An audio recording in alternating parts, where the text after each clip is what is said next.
Great. So welcome to the ZB Financial Holdings Media and Analyst Briefing. From up here, we all look so serious. I know it's serious business, but would love to see a couple of smiles. That's better. Please allow me at this time to just, first of all, acknowledge and introduce our top table here. Allow me to introduce the Group Chief Executive Officer for ZB Financial Holdings, Ron Mutandagayi. Hi, Ron. Welcome. We can give him a round of applause. And next to him, I would like to introduce the Group Finance Director, and his name is Fanwell Kapanje. Great. Next to Fanwell, I would like to introduce the Head Group Corporate Services, Shadowside Chiganze, SK. And next to SK, I would like to introduce Hard Life Naringo, who's our Group Company Secretary. And I would like to also now acknowledge the presence of our directors here present. I know I saw Mr. Makoni somewhere. Thank you very much, Mr. Makoni. There he is. I would like to acknowledge the presence of our valued media and analysts here present. We give them a round of applause. And then I would like to acknowledge the presence of our customers and stakeholders. You are welcome. And last but not least, all ZB management here present. We welcome. Okay, before we start the official part of our program, I would just like to dispense of some housekeeping issues. Our convenience rooms, when you come out of this room, you turn to your left, you stay on this floor, and you keep going straight where you see our banners. You turn slightly to the left, you start, the gents are there, and then further on, the ladies. That's where the convenience rooms are. Please, can you switch off your cell phones? Thank you very much. And you are allowed to take pictures. But however, we would like to advise that at the end of this official presentation, you will get a pack that has a CD of the results. You will also have an email that will be sent to you that will have Ron's presentation, and we will be posting our presentation, our results on the website, on our website. We will also be posting on our social media, our handles, Facebook and Twitter. We are on, Facebook is at ZB Bank, and Twitter is at ZB_Bank. And speaking of social media, we will certainly be activating on social media. I would like you to join us. We have access to our Wi-Fi. Please allow me to call upon the digital marketing manager so that he can give you the Wi-Fi access details.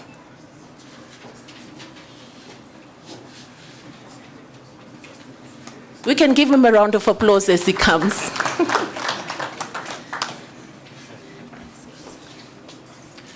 Good afternoon to you all. Thank you for coming through. So our Wi-Fi is Country Club. So you look for Country Club on your device, and then the password is ZB, in small letters, ZB Wi-Fi 29. So I repeat, ZB Wi-Fi 29. Thank you very much. Thank you very much, Ngoni. And so we will be using our official hashtag. It's hashtag ZB Analysts Briefing. ZB Analysts Briefing. It's all one word. And what we would like you to do is to go on our social media, and then you will be able to comment, follow us, tweet. You can have a running commentary as Ron does his presentation, and we will be giving the first 20 people to go and comment on our Facebook or Twitter. You will get something special from ZB. So let's get on it and share our news, comment, like, follow us on social media. And on that note, ladies and gentlemen, please allow me to now call upon our Group CEO, Ron, to give us his presentation. Can we give him a round of applause? Thanks, Amelia. Testing, testing. All right. All right, can you hear me?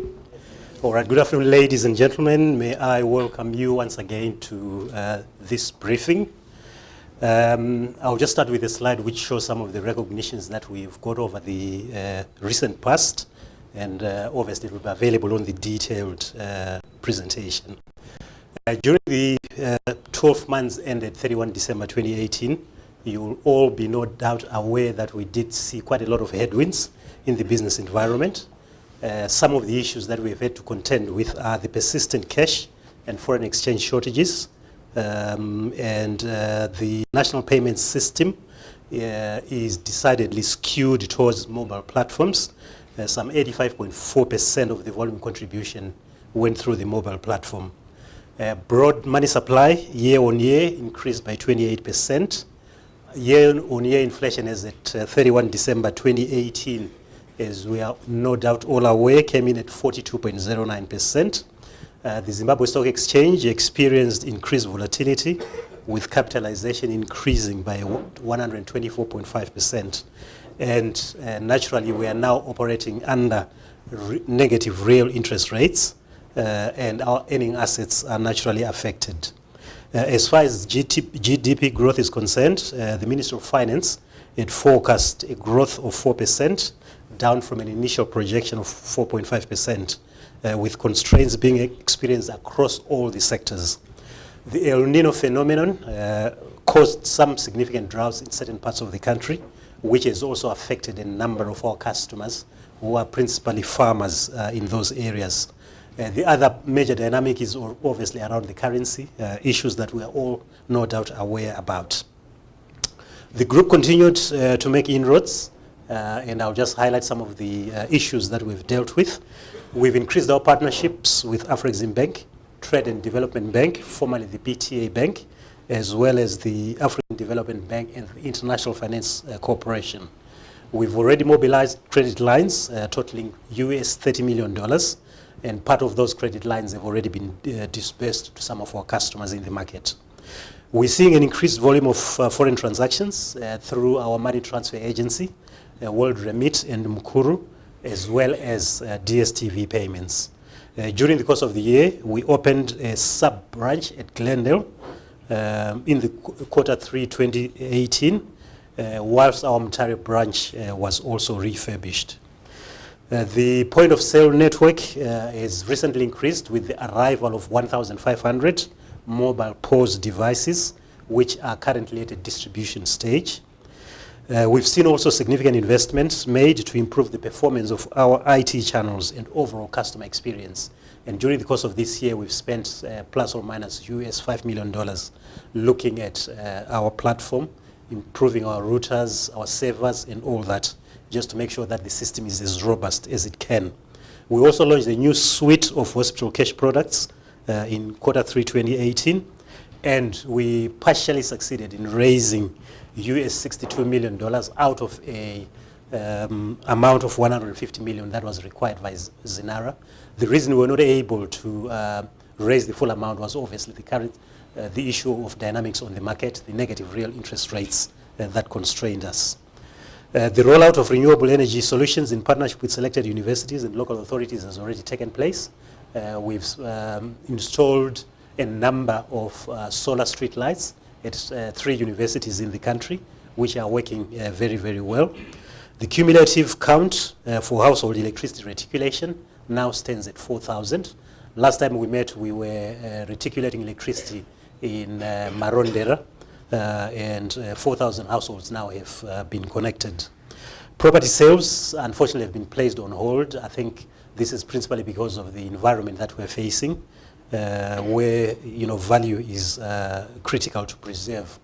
During the course of the year, we also ran customer care clinics for our staff, as well as wellness programs, in an effort to just improve on our skills, on how we interact with our customers, as well as to improve on staff engagement.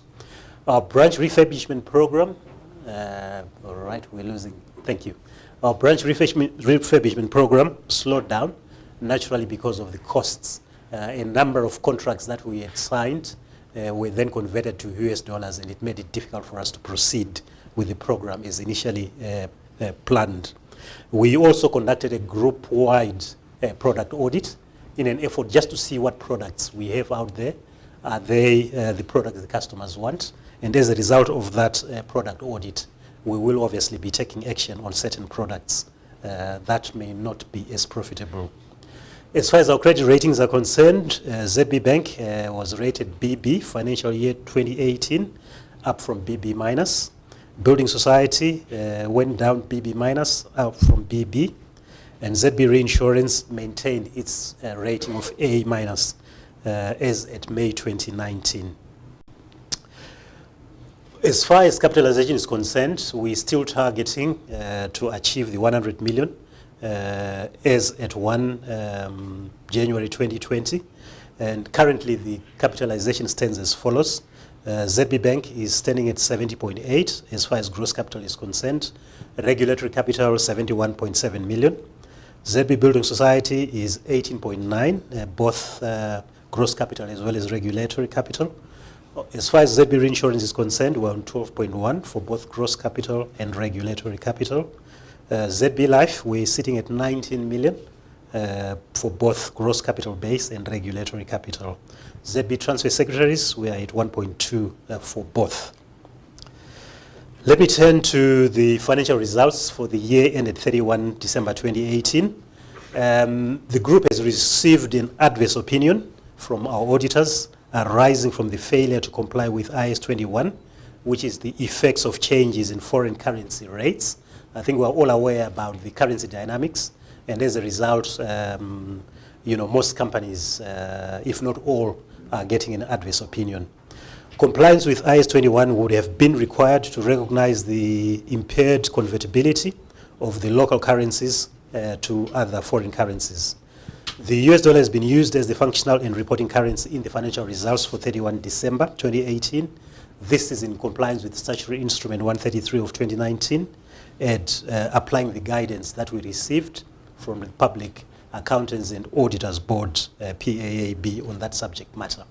In addition to that guidance, a sensitivity analysis has been done on the detailed financial statements using the ZWL currency at rates of 2.53 and 4, so that readers of the financial statements can make their own independent assessment of those numbers. Having dealt with that, total income for the group came in at 83.53 million, up 21% from 68.95% for financial year ended 31 December 2017. Our total expenses came in at 56.20 million, up from 50.94 million, which is an increase of 10%. Just looking at the increase in revenue and the increase in expenses, we were 11% ahead of the increase in expenses. Profit before tax came in at 27.33 million, up from 18.01 million, which is a 52% increase in that number.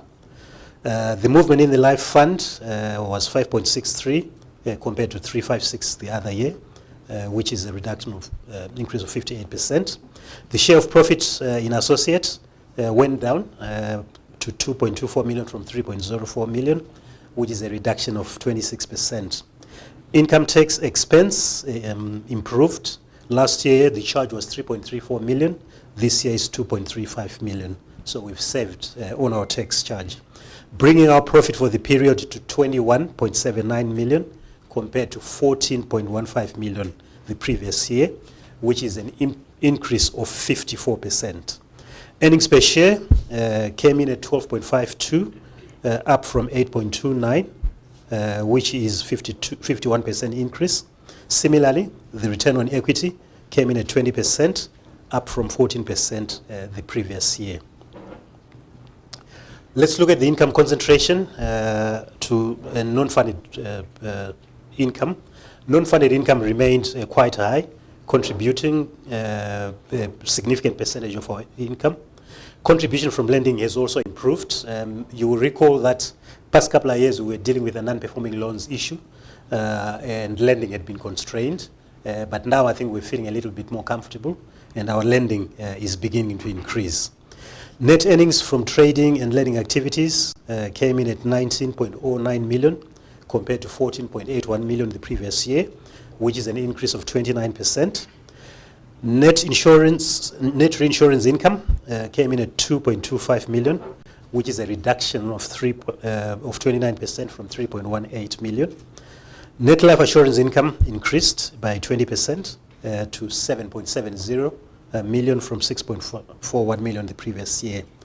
Non-funded income came in at 54.49 million, up from 44.56 million the previous year, which is an increase of 22% on that number. Interest rates generally exhibited a softening trend because of the excess liquidity which we experienced during the course of the year.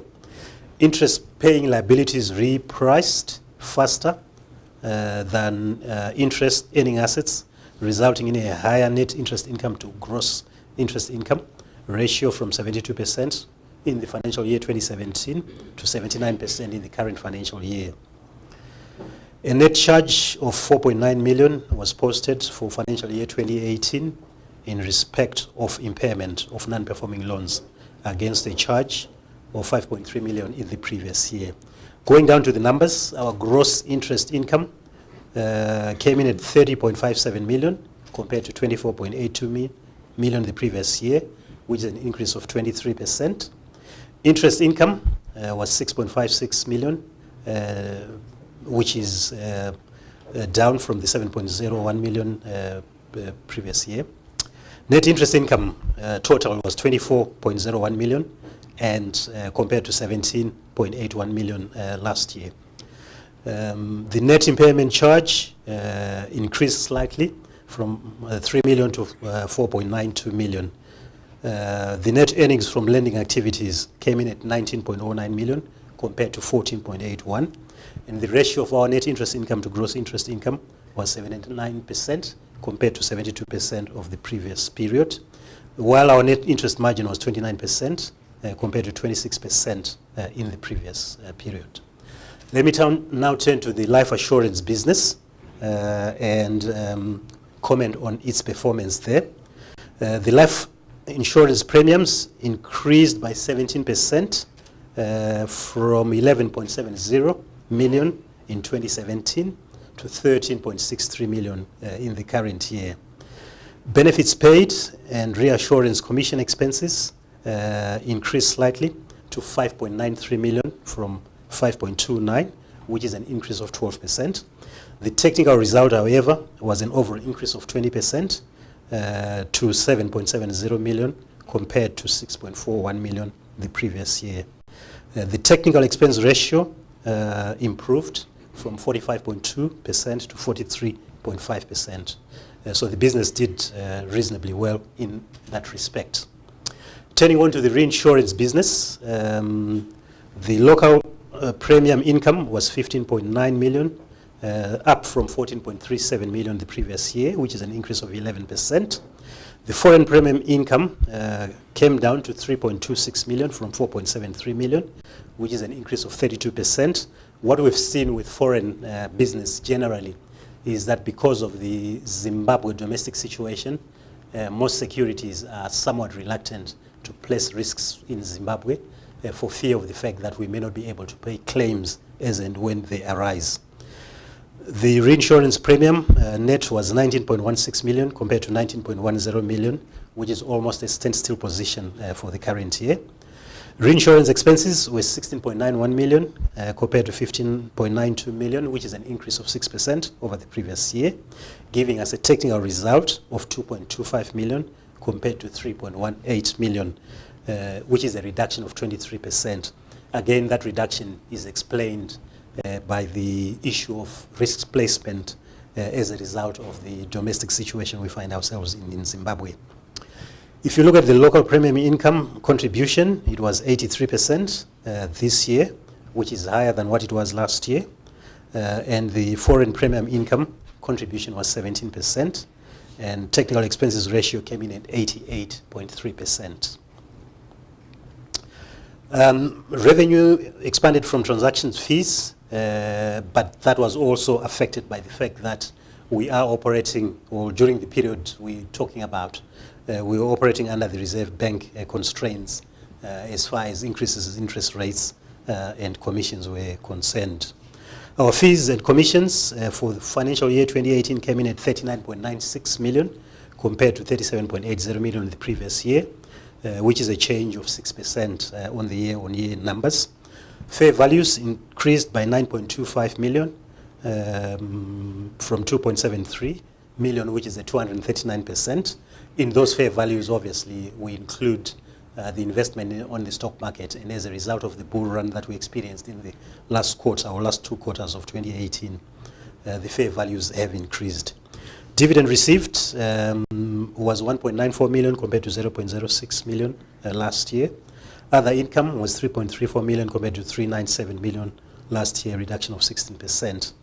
Looking at the total non-funded income was 54.49 million compared to 44.56 million for the current year. Cost to income ratio improved to 67%, and as you know, cost pressure mounted towards the end of 2018, arising from the monetary policy and fiscal policy statements of 1 October 2018. Growth in revenue was 21%, which was higher than the level of cost expansion of 10%. That created a positive ratio, enhancing the prospects for the future sustainability of the operations. But let me go down to an analysis of the blow-by-blow cost lines that we experienced. Administration expenses increased by 16.63 to 16.63 million from 14.21 million in 2017, which is an increase of 17%. Staff costs increased to 26.69 million from 23.49 million, which is an increase of 14%. Our occupation costs came in at 2.79 million compared to 4.23 million.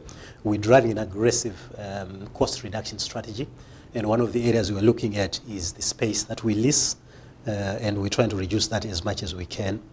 Computer and IT came in at 2.74 million compared to 2.2 million the previous year. Communication costs came in at 1.15 million compared to 0.88 million the previous year, which is an increase of 30%. Transport came in at 1 million, 0.01 compared to 1 million last year.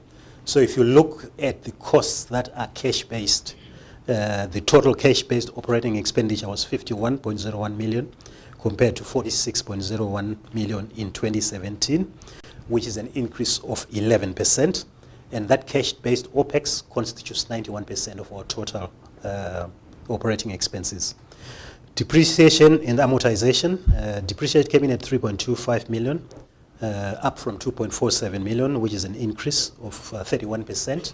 As I said in my opening remarks, we've been investing in our IT equipment, and that is the result of some of the expenditure that we've incurred there. On amortization, we incurred 1.95 million, which was down from 2.45 million the previous year, which is an improvement of 21%. So the non-cash OPEX was 5.19 million compared to 4.93 million. Overall, total expenditure came in at 59.20 million compared to 50.94 million, which is a 10% increase on the total base. Looking at the segment operations, banking still remains the biggest operation in the group, and it contributed profit after tax of 15.99 million, followed by life assurance at 2.34 and reinsurance at 1.88 million. Then the rest of the other segments came in at 1.57 million. The rest of the other segments does include our ZB Capital, which is the unit's private equity, as well as the unit that looks after special mandates. We've been doing quite well in that area. I think this is another transaction I spoke about basically constitutes part of the performance in that unit. If you compare that with last year, banking brought in 11.34, life assurance 1.29, reinsurance 0.42, and the rest of the other segments $1.11 million. Our total assets increased by 26%. Earning assets contributed 75% of the total, which is an increase from 70% in the prior year. Investment securities, as I indicated earlier, increased by 16% as the group optimized on short-term opportunities. Just looking at the highlights on our earning assets, I will talk about treasury bills in a minute, but they came in at 194.35 million compared to 155.35 million last year, which is an increase of 25%. Money market instruments and savings bonds increased to 52.75 million, up from 3.54 million the previous year. The reason we were also looking at savings bonds at that point in time was inflation was below 7%, and savings bonds were paying 7%, which was a positive real interest rate that you gained out of it. But obviously that situation has since changed. Investment securities, 121.91 million, up from 104.97 million in the previous year. Investment properties, 56.51 million, up from 36.71 million the previous year, giving us a total earning assets of 494.99 million, up from 366.63 million the previous year, which is a 35% increase in earning assets. Non-earning assets, the major item there is cash and short-term funds at 101 million point 84 compared to 106.82, which is a reduction of 5%. And earning assets contribution, as I said, is 75% this year compared to 70% the previous year. Let me turn to the composition of our treasury bills. The investment increased by 25%, as I indicated earlier. Coupons on the primary market acquisitions is ranged between 7 and 10%, whilst discounts on secondary market instruments ranged between 4% and 14%. But in terms of the breakdown, the TBs from the primary market are sitting at 22.75 million, up from 11.43 million last year, which is almost a 100% increase. TBs from the secondary market are sitting at 134.77 million, up from 105 million, which is a 28% increase. And capitalization TBs, 16.1 compared to 15.34 last year, which is a 5% increase. And ZAMCO TBs are standing at 20.73 million compared to 23.49 million last year. All right, I think we're having a few issues on that one. All right, thank you. The total TBs, 194.35 million compared to 155. 47% of the TBs in the portfolio are maturing in this financial year, 2019. So just to give you a breakdown of the maturity profile, up to 1 year, 91.87 million, contributing 47% of the maturities for the current year. 1 to 2 years is 36.97 million, which is 19%. 2 to 5 years, 21.62 million, which is 11%. 5 to 10 years, 20.05 million, which is 10% of the total TBs. And above 10 years is 23.85. The total comes back to the 194.35 million. And most of the TBs that have the longer tenors are the TBs that we got as part of debt workouts for ZAMCO. And the carrying amounts are indicated on the right-hand column there.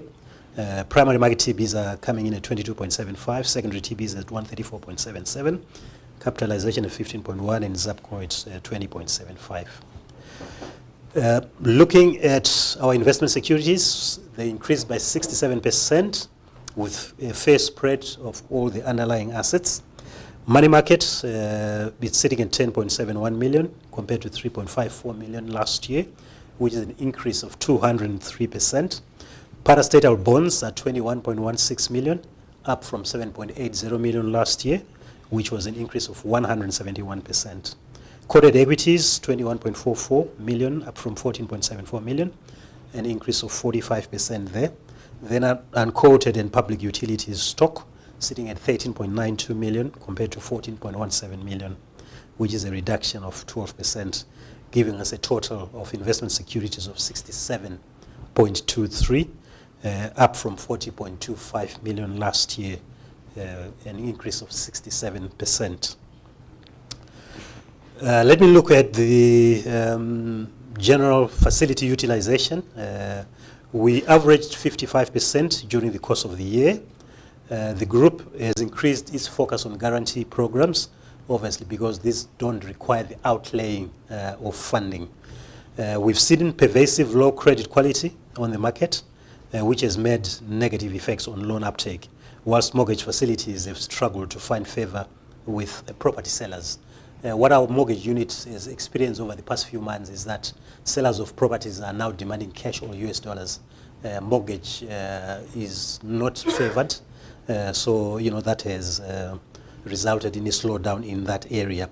But notwithstanding, our mortgage advances increased from 16.90 million to 21.28 million, which is an increase of 26%. It's a line that we will continue to push going forward. Short-term loans increased to 107.14 million from 91.85 million, which is an increase of 17%. Bankers' acceptances almost flat to 1.18 million compared to 1.40 million, a reduction of 16%. The insurance debtors increased to 6.60 million, up from 4.62 million, which is an increase of 43%. Guarantees, as I indicated, 16.03 million, up from 13.57 million. The total there, 152.23 million. If I can look at the sectoral analysis of our gross loans, some sectors have increased because those are the areas that we're concentrating on. Some sectors have also seen reductions in gross loans. The private area, where we're looking at individuals, the total lendings there are standing at 61.79 million compared to 29.05 million, which is an increase of 113%. And as I've always said, what we are finding with private individuals is these are personal loans, but they are being used for businesses, in addition to consumptive spending, obviously. Mortgage loans came in at 21.28 million compared to 16.90 million, which is an increase of 26%. We saw a reduction, although slight, in agriculture to 12.16 million from 12.75 million the previous year, which is a reduction of 5%. We did see some pronounced effects of El Nino-induced droughts in certain sectors of the agricultural portfolio. Mining increased to 6.27 million, up from 0.67 million, an increase of 837%. Manufacturing came in at 4.95 million, which was down from 20.24 million the previous year. I think we're all aware about what's happening to our manufacturing sector, and it made it difficult for us to be able to deploy funding in that area. Same applies to distribution. Distribution was 6.46 million, down from 7.29. Construction, however, is showing some signs of picking up. It's increased to 4.78 million from 1.90 million. And I think in construction, we'll also go in there with guarantees for contractors or risks from the insurance side of the business. As far as services are concerned, there was a reduction to 20.79 million from 25.39 million, which was a reduction of 18%. On the financial side, almost the same at 10.02 compared to 10.03 million. Communication came down to 0.28 from 0.64. So that's our gross sectoral analysis of the loan book. Let me now turn to our non-performing loans. And members will recall that over the past couple of years, since financial year 2014, we've been wrestling with a very high non-performing loans ratio. And at that point in time, our strategy was that we will work at reducing the non-performing loans ratio. And we have done that. Our non-performing loans have come down quite significantly. The book was reduced by 49% from 13.7 million at 31 December 2017 to 6.9 million at 31 December 2018. The movement was a result of recoveries obviously part of them from ZAMCO, as well as write-offs made during the year. And the net non-performing loss ratio improved from last year's 10.7% to the current year of 4.6%. So for the first time, we've come under the RBZ maximum of 5%. The reduction in NPLs was across all sectors, apart from the manufacturing sector, where we saw an increase from 3.77 million to 3.59 million. But generally, most sectors of the economy indicated a reduction in the non-performing loans for the group. The reason, partly, as I said, ZAMCO assisted in resolving some of the debts, but we've also made sure that our lending practices have been strengthened. And going forward, obviously, we are insisting on lended security to ensure that loans are secured adequately. As far as the Nostro scenario is concerned, we provide the breakdown of our Nostro balances. We are sitting on a Nostro balance of 11.05. These are US dollars, and proper US dollars. Cash on hand, 2.54 million. Giving us a total of 101.84. So that gives you the Nostro ratio for the business as at the current period. Our funding, based on the earnings growth, has also improved from 525.73 million to 663.20 million. Total equity increased from 99.77 million to 120.37 million. Obviously, that's a result of the profitability that we generated. Deposits and other accounts increased from 347.11 million to 433 million, 0.01, which is an increase of 25%. Our life assurance funds went up as well from 31.81 million to 37.44 million. Trade and other payables increased from 33.09 million to 45.23 million, giving us a total increase of 663.20 compared to 525.79%. Current period profitability has more than offset the diminution in capital at the beginning of the period due to the adoption IFRS 9. Total dividends paid out by the group in the financial year 2017 amounted to 3.04 million, comprising 2.88 million paid to holders of the company and 0.16 to non-controlling interests in subsidiary companies. US 98.11 million equity attributable to shareholders of the parent company as at 31 December equaled 82% of the total equity.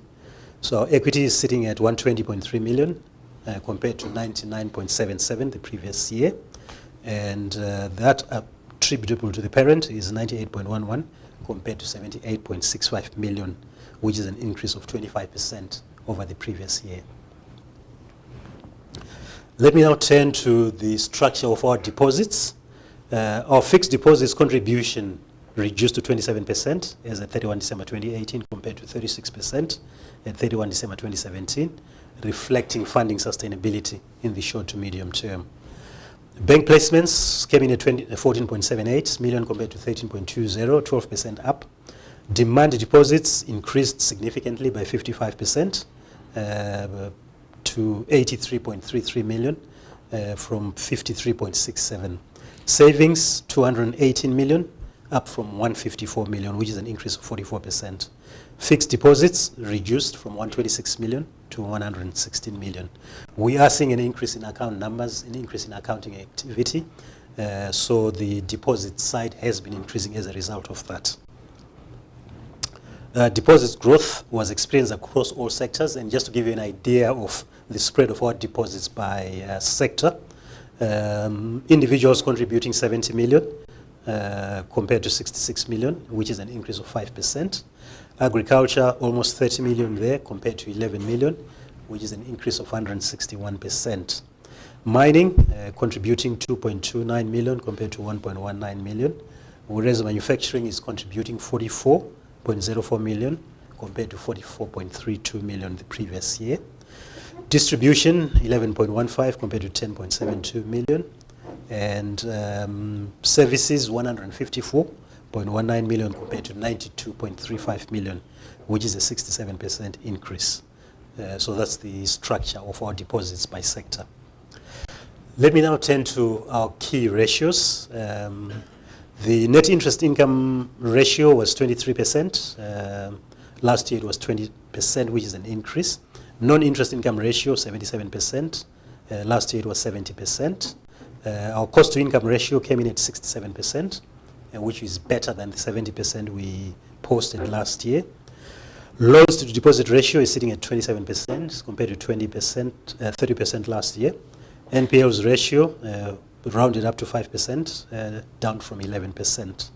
Liquidity ratio sitting at 77% for both years, and capital ratio is 18% compared to 19% the previous year. Our return on equity came in at 20%, up from 14%, and return on assets was 4%, up from 3%, and earnings per share likewise reflect an increase to 12.52 cents per share, up from 9.15 cents per share, and the net asset value as far as the balance sheet is concerned is 62.28 million compared to 50.79 cents per share. Those were the numbers, and let me just go very quickly through the strategic issues so that you've got a sense of where the group is going in the immediate to medium term. We're chasing a number of pillars. The first one is to grow our asset base and capital. Obviously, we are trying to chase the 100 million capitalization deadline by the RBZ. So short-term focus will be on capital preservation in order to counter the effects of the rising inflation. We are de-risking the balance sheet, and this will continue to be pursued as an ongoing strategy to hedge against the loss of value and concentration risk. We will continue on our land bank acquisition strategy as a way of preserving value. The group will also seek to mobilize more lines of credit, leveraging on the correspondent banking relationships that have been established. We've already raised $30 million, and we would like to continue to increase that number. Increased activity in international business and trade finance and project finance will be expected to result in increased and better quality revenues. New business initiatives are continuing, including, among others, diaspora banking and microfinance banking, which are expected to come on stream in the foreseeable future. The second pillar of our strategy is looking at expanding the investment portfolio and the markets that we operate under. So we'll be focusing on diversification of our revenue streams, leveraging on technologies for quick deployment. And the major focus areas are agency banking, diaspora banking to enhance profitability, micro, small and medium enterprises sectors. We will continue to deploy point of sale machines and mobile point of sale. As I've indicated, we've already received 5,000 mobile point of sale machines out of a possible 12,000 that we've already ordered. The delay in receiving the balance basically is attributable to payment issues arising from foreign currency shortages.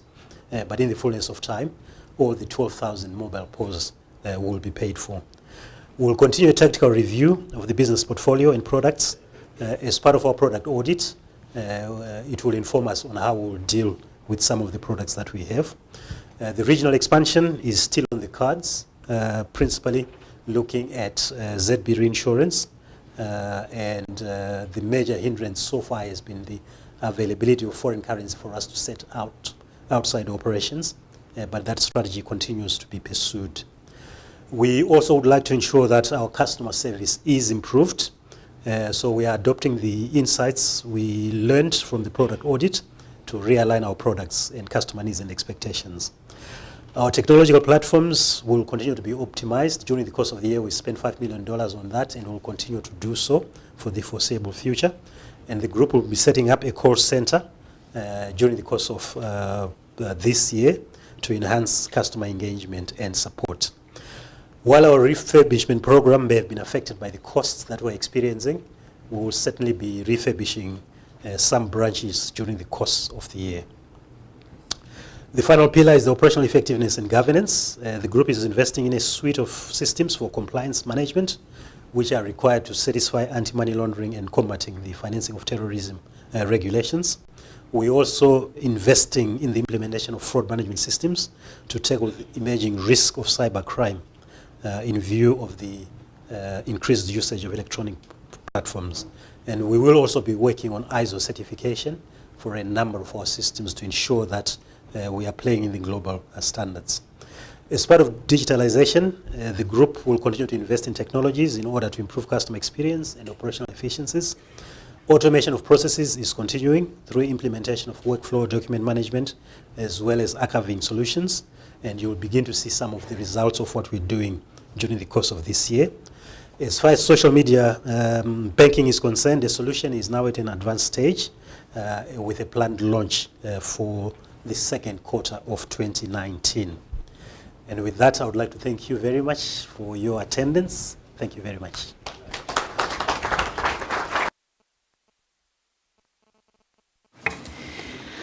Oh, thank you very much to Ron for that positive set of financials. And what's left for me, Ron, is to just open to the floor. I'm sure a number of us have got a couple of questions that would like to ask. So please feel free and do ask Ron any questions that you might possibly have. Don't forget to put your comments on our social media. We're using the hashtag ZB Analyst Briefing. And now for the questions, if you want to ask the questions, just lift up your hand and we will have the mic brought to you. If you could just identify yourselves, give us your name, your media house or organization represented, and then you can give us your question. We have a question already here. Right here. Thank you very much.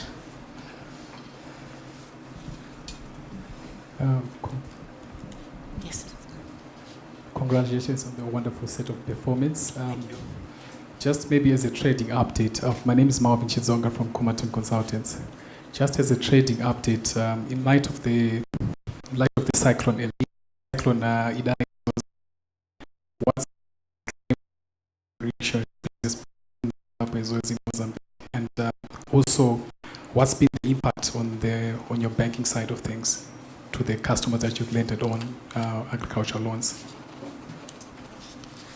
Thanks, Marvin. I think that is still in the assessment stage. As you know, the cyclone recently took place, and we are in these formative stages where we are beginning to receive intimations, and we will assess those intimations.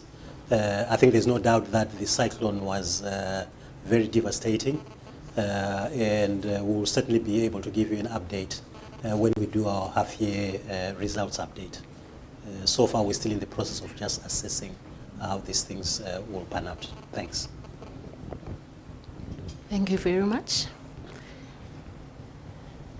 Any other questions?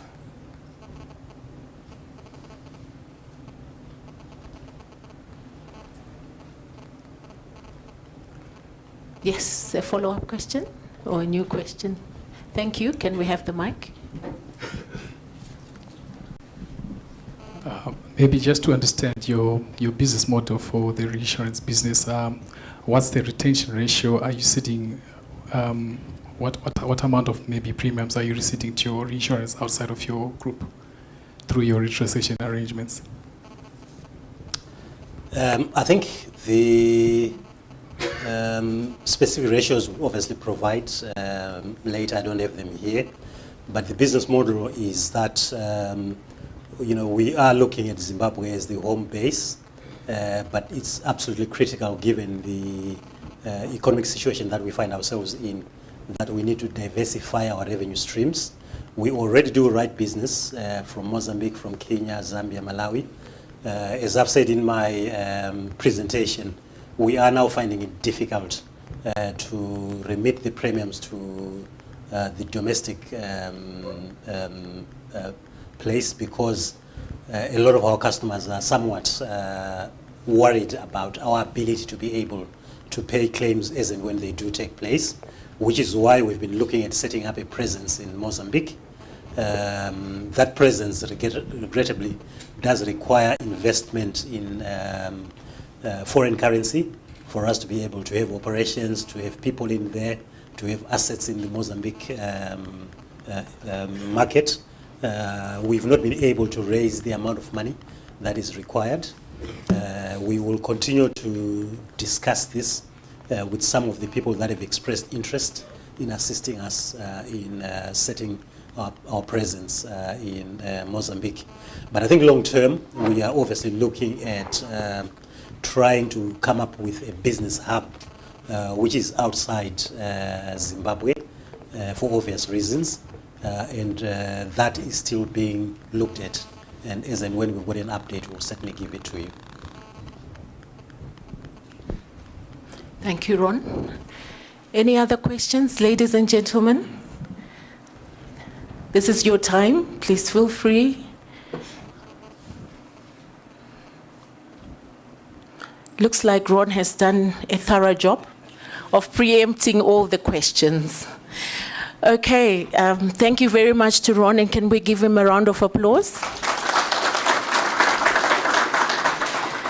And we would like to thank Fanwa and the group finance team for putting up together these results. We would also want to thank the ZB management and staff for this wonderful set of results. I think they deserve a round of applause.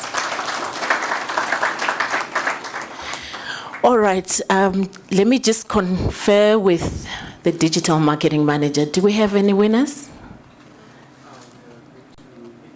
We are going to inbox. We've got some winners, so we will be inboxing and getting in touch with you so that you can collect your prizes before you go. And for me, I would not have done my job enough of it if I don't give our a marketing message. So you see that we are going big. That's our theme. We're going big, and we're helping you to achieve your financial freedom. We are activating on a number of platforms, and we're encouraging you to please join us and participate. We're giving away a lot of rewards, a lot of prizes. We have launched our radio program, Listening to Us. We are on radio, Star FM in the evenings, drive time, around 6 o'clock.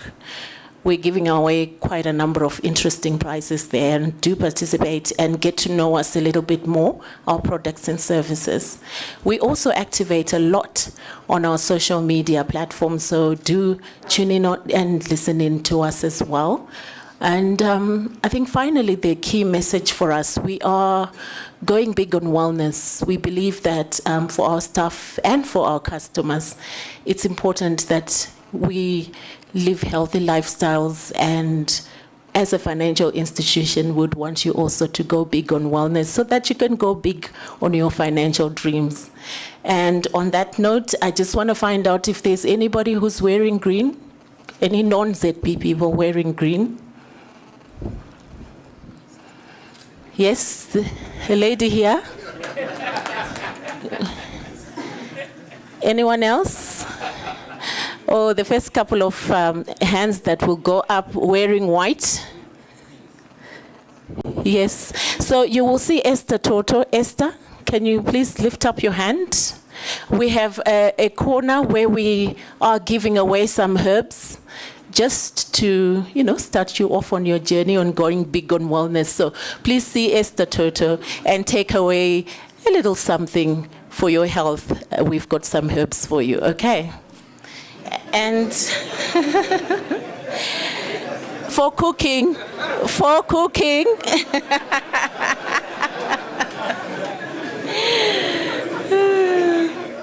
Also, okay, thank you very much. And on that note, our media and analyst briefing is over.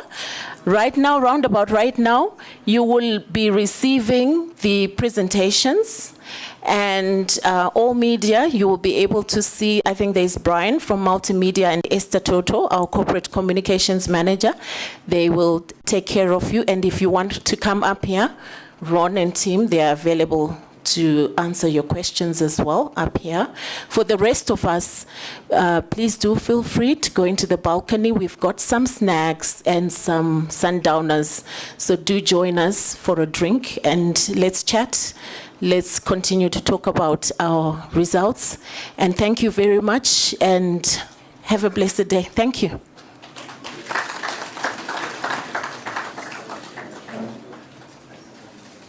Thank you. Very much. Very well. Thank you very much. Thanks. That was great. You were talking for more than 30 minutes there. Thank you.